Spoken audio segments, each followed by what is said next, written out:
Hello and welcome back to this Explained series. If you are new here, I highly recommend you to watch part 1 and 2 of this series. In the first video, I analyzed MONSTA X's Me Too scandal, and in the second video, I covered all the assumptions, allegations and accusations made by Jung and Han Seo-hee. In this video, I want to talk about the credibility of the two accusers here. I am interested in their backgrounds and want to review some of their recent criticism on WONHO. For that, we have to first find out who they are and what their motives might be. Jung is a former reality TV show contestant that appeared in a South Korean comedy show with other Ulsangs. WONHO was also a contestant on that show, and this is where they became friends. The two were really close and lived together. There are even rumors about them to have dated. I've followed Jung on Instagram and other social media for about 4 or 5 years now. I've only been a MONSTA X fan for about 3 years, starting in the all-in era. This means I knew her even longer than I've known WONHO. Back then her name was Lee Tae-kyan. She once stated that this is actually her friend's name and she used it as a stage name to not be outed to her family or friends with her real name. Although I don't know her personally, the usual public perception of her was that she's biologically female, but always felt in the wrong body and identified as male. So she went through testosterone transition to become male.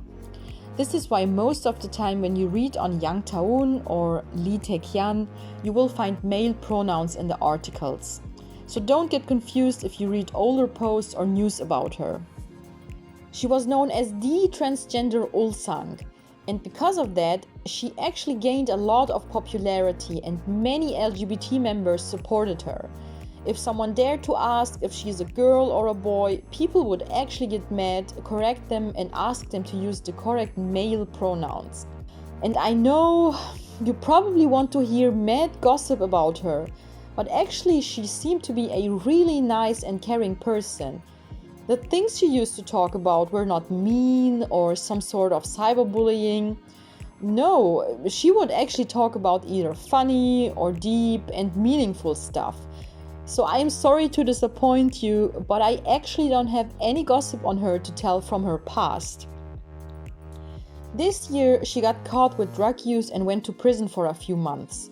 And obviously there were no updates from her since then. This is why I completely lost track of her. She was released during fall, I think it was in September or around that time. Then when she was out of prison, she immediately got involved with Han Seo-hee. I recognized Taeun from the past, but now I wondered why she suddenly identified as female. Her followers on Instagram were also curious, and Taeun herself stated that her girlfriend back then, who was 12 years older than her, allegedly manipulated her into injecting testosterone 2 times so they could get married.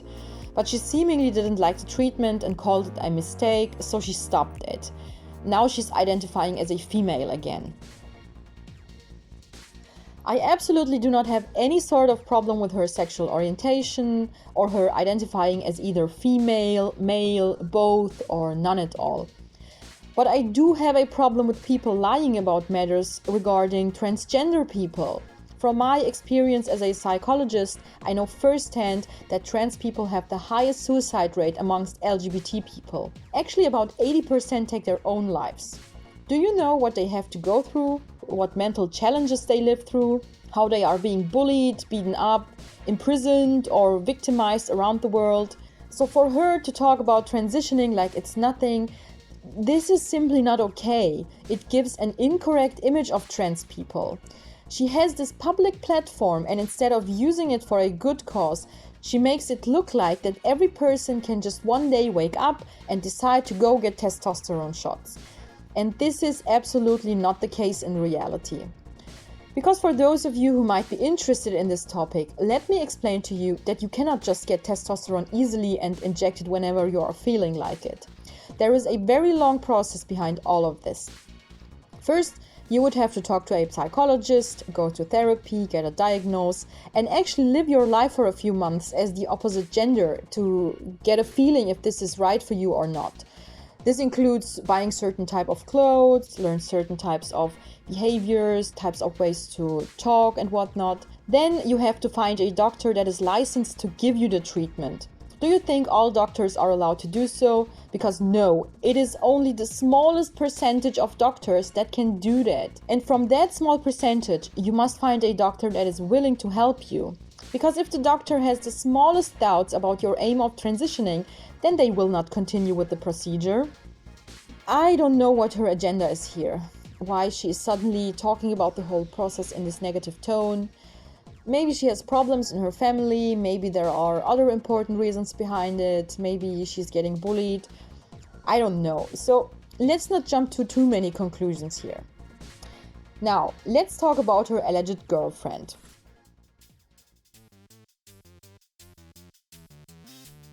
I learned the name Han Seo-hee during TOP's drug scandal. Back then, VIPs had this image of her being the daughter of a wealthy politician who helps her legal cases, and this is why she seemingly never gets caught by the police. But actually, if you Google a little bit, you will find out that her dad is not a politician. He is an engineer of some sort in the technical field and the CEO of 2 companies. So it's not the case that some politician is protecting her.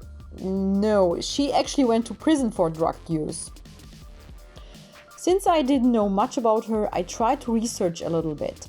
But in the end, all I could find out about her were scandals and even more scandals in all the career boo tabloids.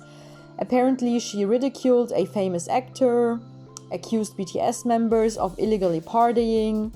She was involved with the groups Astro and EXO, and she apparently sold drugs to BI from iKON and then told on him to an investigation firm. There is even a petition to jail her because fans are tired of her. Since all the news only revolved around those K-pop scandals, I was wondering what her actual job was. And apparently she used to be a K-pop idol trainee but got kicked out of her entertainment company because she had a bad attitude. And now she's a feminist fashion designer. See, the last part was an information I found very interesting.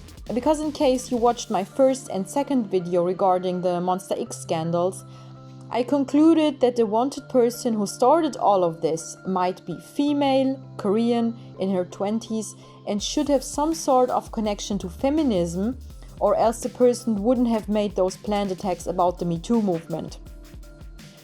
So this last information here was basically what threw me over the edge. Because the more I researched on the MONSTA X scandals, the more of a connection I've been seeing between the original scandal and the following ones. Now, I am not saying this is a guarantee or proof of some sort. I am simply noticing that, in my opinion, the likelihood of a connection was rising through each information that I was gathering in the last month. The next point underlines my hypothesis furthermore. I was curious to find out on who actually supports her on this mission. Because after reading on all the scandals that she's involved in, I can easily imagine that a lot of people might dislike her, right? So, do you know what I found out? Every time Jung and Han Seo-hee posted something on Instagram, the initial first minutes, all the comment section was filled with negativity. But when you came back a few hours later, most of the hate comments were erased by them and replaced with a few positive comments. But do you know what the interesting part is about those positive comments? A lot of times when I clicked on the account of the people giving positive comments, they had no posts, no followers, and all had weird names as if someone bashed into the keyboard. And every time I would search up those accounts, they would follow Da-eun and Han Seo-hee both. Those are all again the exact same patterns from the Me Too scandal. Again, these are all assumptions. I am not saying this is exclusive proof, but in my opinion, the likelihood of a connection between the scandals is rising and rising. At this point, there are more arguments to support my hypothesis than there are to disprove it. So if you really want me to believe that there is definitely no connection at all, then you should show me as much arguments to support your claim as I showed you. After learning a few new things on Han Seo-hee, I wondered why Da-eun would date her. Not that I would care who is dating who, I was simply surprised to see someone from the LGBT community to date a radical alleged feminist who degrades trans people and makes fun of homosexuals. This is not logical in itself. What I also don't understand is on why Da-eun would post on Han Seo-hee's pictures via Instagram and ask her to delete her name out of Han Seo-hee's posts. If I wanted to ask my girl or boyfriend something, wouldn't I just call him or her and talk to them in person? You see now why I have my personal doubts about this relationship to be real. Maybe it is some sort of PR thing. But then again, why would you start such a big mess for yourself? It's not like it's good news or would help your reputation at all. And no matter how much you love someone, being in this position will let you doubt if it's worth to continue such a toxic friendship or relationship. Those two girls seriously need to reflect on their actions, and I hope Da-eun can get away from Han Seo-hee as soon as possible. All I'm saying is that a person with a stable mental health would not choose to bring themselves in this position of negativity and hate over and over again. At this point, she is caught up in the illusion on becoming famous by all means. Realistically, there is no way she will ever be famous. No company will ever hire her. Which PR department would be so unprofessional to hire her as an artist? The company would receive massive backlash. The double standard she is measuring her own actions allows her to cyberbully other people while getting angry when people do that to her. She is pretending to be the strong, powerful, feminist persona online that is above others. She needs to see professionals that can educate her on the serious legal consequences of her behavior. Or else, I don't see her stopping at this point.